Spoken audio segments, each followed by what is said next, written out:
There is a quiet question many of us carry, even if we rarely say it out loud. If life is temporary, if everything changes, then why does worry feel so constant? This channel exists for moments like that.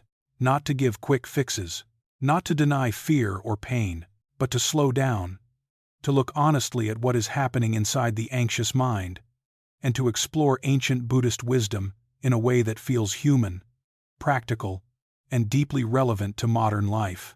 Because if you are here, you are probably not looking for theory, you are looking for relief, for understanding, for a way to breathe again.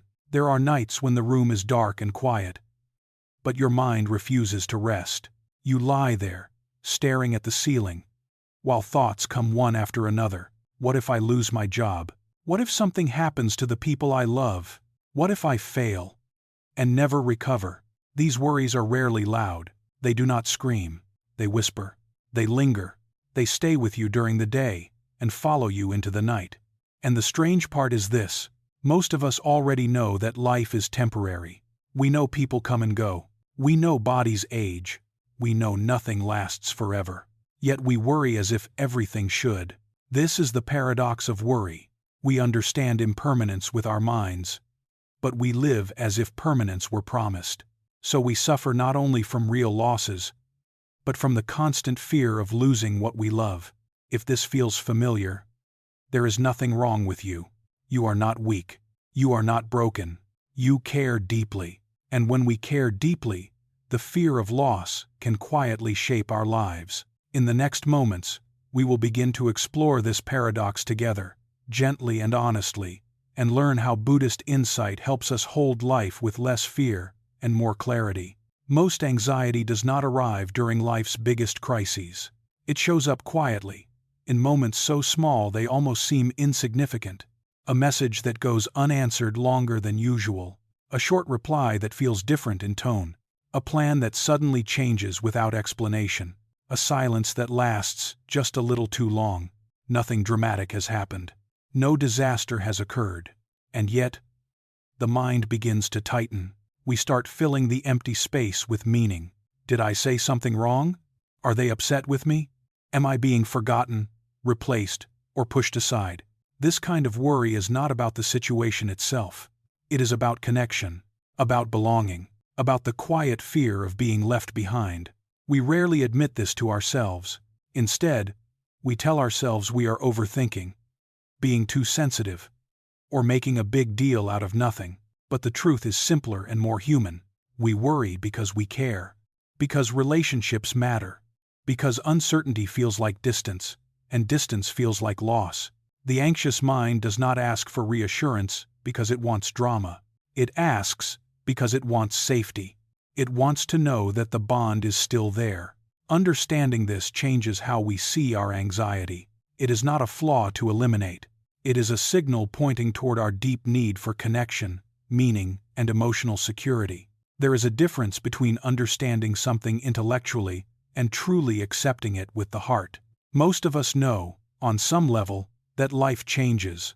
We know bodies grow older. We know relationships evolve, drift, or end. We know nothing stays exactly the same. And yet, when change arrives, we resist it as if it should not be happening. We are surprised when our energy fades. We are hurt when people change. We feel betrayed when life does not follow the plan we imagined. This is where inner conflict is born. One part of us understands impermanence.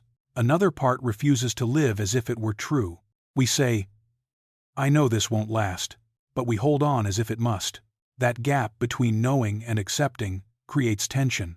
It pulls the mind in opposite directions. And from that tension comes anxiety, disappointment, and quiet resentment toward life itself. We are not suffering because things change. We are suffering because we believe, often unconsciously, that they should not. This contradiction lives at the core of the anxious mind. Until it is seen clearly, we remain stuck, aware of truth, yet unable to rest within it. This is not a personal failure. It is a deeply human struggle. The anxious mind is not broken. It is ancient. Long before modern life, the human brain evolved to scan constantly for danger. Those who noticed threats early had a better chance of surviving. Suspicion, vigilance, and worst-case thinking were once tools for staying alive. That system worked well in a world of immediate physical risk. But the world has changed. The brain has not. The same mechanism that once watched for predators now reacts to emails, conversations, and social signals. A delayed response feels like rejection. A neutral comment feels like criticism. An uncertain future feels like an emergency. The mind does not distinguish between real danger and imagined threat. It only asks one question: what could go wrong? So it runs scenarios. It prepares for outcomes that may never happen. It stays tense, alert, and exhausted. When this happens, many people blame themselves. They think something is wrong with them, that they should be calmer, stronger, or more rational. But this is not a personal defect. It is an outdated survival system working overtime in a world it was never designed for. The problem is not that you worry. The problem is that your nervous system is overloaded. Recognizing this is not an excuse. It is relief. It means you are not failing at life. Your system is simply tired. Worry promises protection, but it rarely delivers peace. Instead of keeping us safe, it pulls us away from the present moment. And the present moment is the only place where life is actually happening. When the mind is busy rehearsing the future, we miss what is right in front of us. A conversation becomes background noise. A quiet moment passes unnoticed. Joy is postponed until conditions feel secure. Worry consumes energy without creating clarity. It tightens the body. It shortens the breath. It leaves us tired before the day has even begun. And the more we try to control every outcome, the more unsettled we become. Because control is limited. Life does not move in straight lines. People do not behave predictably. Plans shift, often without warning. Yet the anxious mind treats uncertainty as a problem to solve. It believes that if we think hard enough, plan carefully enough, and anticipate every risk, we can finally relax. But that moment never arrives. The attempt to control life only creates more tension. The effort to eliminate uncertainty only deepens fear. A different understanding begins to change everything. Uncertainty is not a flaw in life. It is a condition of being alive. When we stop fighting this fact, something softens. Not because life becomes predictable, but because we stop demanding that it be. Buddhism does not begin by telling us to stop worrying. It does not ask us to silence fear or pretend everything is fine. Instead, it starts with honesty. The Buddha did not deny anxiety, grief, or uncertainty. He looked directly at them. He taught that suffering is not a personal failure, but a natural part of human life when the mind meets reality without clarity. Rather than avoiding discomfort, Buddhism invites us to turn toward it, to notice fear without being consumed by it, to allow emotions to arise without immediately pushing them away or acting on them. This approach feels unfamiliar at first. We are used to fixing, suppressing, or distracting ourselves from pain. But the Buddhist path asks something different. It asks us to see clearly, to observe what is happening in the body and mind, moment by moment, to recognize worry as a mental event, not an identity. There is no command to be calm, no pressure to be positive, only an invitation to understand. When we look at our experience with steadiness and care, something begins to change. Fear loosens, reactivity softens, not because life becomes easier, but because we meet it with less resistance and more awareness. This is not doctrine. It is practice. Loss is unavoidable. Suffering is not. In Buddhist understanding, pain often enters our lives only once, but we make it last much longer. When something changes or disappears, the first hurt is natural. A relationship ends. Health declines. A role we depended on falls away. That is pain. But then comes the second wound. The refusal to accept what has already happened. The thoughts that say, "This should not be this way. I cannot live without this. This must not change." This resistance doubles the suffering. We replay the loss. We argue with reality. We hold on tightly to what is already slipping away. The Buddha described this as clinging, not love, not care, but the mental grip that refuses to let life move. And the tighter we hold, the more we hurt. Suffering grows not because life changes, but because we demand that it stay the same. This does not mean we stop grieving. It means we stop fighting the fact of loss itself. When we release the struggle, even slightly, the weight shifts. Pain remains human, but suffering no longer multiplies. Impermanence is not a dark philosophy. It is a description of how life actually works. Everything that exists is in motion. The body changes with every breath. Emotions rise and fall, often without warning. Relationships evolve, deepen, distance, or end. Careers unfold in unexpected directions. Nothing stays fixed. We often treat impermanence as an idea to think about, rather than a truth to live with. But Buddhism places it at the center of reality, not to discourage us, but to help us stop asking life to do something it cannot do. Stability, in the permanent sense, does not exist. What exists is flow. Seeing this clearly is not pessimism, it is realism. When we expect change, we are less shocked by it. When we understand movement, we stop clinging to stillness. Impermanence does not mean nothing matters. It means everything is temporary, and that truth invites a different way of living, more attentive, more present, less fearful of what must eventually move on. When we stop treating impermanence as a threat, it becomes a teacher, not harsh, just honest. Most of us say we accept impermanence. We nod when we hear that everything changes. We repeat it like a truth we already understand, but our daily habits tell a different story. We plan our lives as if stability were guaranteed. We build our sense of safety on routines, roles, and expectations. We assume that what feels solid today will still be there tomorrow. This is the illusion of safety, not a loud lie, but a quiet one. It shows up when we are shocked by change, when we feel betrayed by life for doing what it has always done, when uncertainty feels personal rather than natural. Buddhism calls this subtle misunderstanding ignorance, not stupidity, not a moral flaw, but a deep habit of seeing the world incorrectly. We cling to predictability because it feels comforting. We hold on to what is familiar because it gives us a sense of control. And without realizing it, we begin to expect permanence from a world that has never offered it. This is the blind spot of the anxious mind. We think we fear change, but what we really fear is the collapse of the illusion that we were ever fully secure. Seeing this clearly is not depressing. It is freeing, because once the illusion loosens, we stop demanding the impossible from life. Anxiety grows strongest around the word mine, my body, my reputation, my success, my role in the world. The more tightly we identify with these things, the more fragile we feel, because everything we claim ownership over is vulnerable to change. When the body ages, fear arises. When status shifts, anxiety follows. When success wavers, the sense of self begins to shake. This is not because loss has occurred, but because loss feels possible. Clinging creates constant vigilance. The mind stays alert, scanning for threats. Anything that might disturb what we are holding on to feels dangerous. Buddhism teaches that attachment is not love, it is fear in disguise.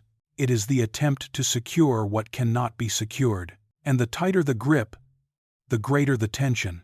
Anxiety does not come from losing something. It comes from living in constant anticipation of loss. When identity is wrapped around possessions, achievements, or roles, the mind never rests. Letting go does not mean abandoning responsibility or care. It means loosening the belief that who we are depends on what we hold. When that belief softens, anxiety loses much of its fuel. Much of our suffering comes from a quiet demand we place on life. We want what feels good to stay.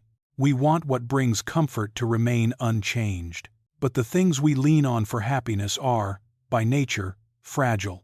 Moments of joy pass. Relationships evolve. Success rises and falls. When we try to freeze these experiences, happiness turns into pressure. Joy becomes something to protect. Peace becomes something we are afraid to lose. In this way, even good things start to feel heavy.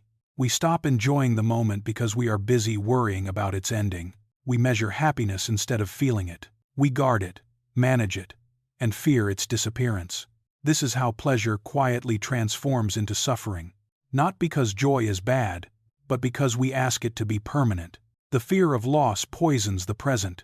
It pulls attention away from what is happening now and sends it racing into the future. Buddhism does not tell us to give up happiness. It asks us to stop demanding that happiness last forever. When we allow experiences to come and go naturally, we taste them more fully. And when we stop clinging, even fleeting moments can feel complete. Letting go is often misunderstood. Many people hear the phrase and imagine distance, coldness, or indifference. But in Buddhism, letting go does not mean we stop caring. It means we stop squeezing life so tightly that we cause ourselves pain. You can care deeply without clinging. You can love without trying to control outcomes. You can show up fully without demanding that things stay the same. Acceptance is not apathy. It is the courage to face reality without adding resistance on top of it. When something is difficult, letting go does not mean turning away. It means staying present without fighting what already exists. You still act wisely. You still protect what matters. But you release the extra mental struggle that says, "This should not be happening." In that release, something softens. The body relaxes. The breath deepens. The mind loosens its grip. This is what it means to be lighter inside. Not because life becomes easy, but because you are no longer at war with it. Letting go is not losing love. It is letting love breathe. Worry cannot survive in the present moment. It lives in imagined futures and replayed pasts. Mindfulness brings the mind back to where life actually unfolds. Here, now, this breath, this step, this simple act of being alive. You do not need complex techniques. Small practices are enough. Feel the breath as it enters and leaves the body. Notice your feet touching the ground as you walk. Taste your food instead of eating on autopilot. When a worrying thought appears, do not argue with it. Do not follow it. Simply recognize it. This is a thought, not a fact, not a prediction. Like a cloud passing through the sky, it arises and fades. This simple shift changes everything. You stop being inside the thought and begin observing it. The mind gains space. The body settles. Mindfulness is practical because it meets you exactly where you are. In daily routines, in ordinary moments. And each time you return to the present, you step out of fear and back into life. At first, impermanence sounds unsettling. If nothing lasts, what can we rely on? But Buddhism offers a different view. Because nothing lasts, everything matters. Moments become precious because they cannot be repeated.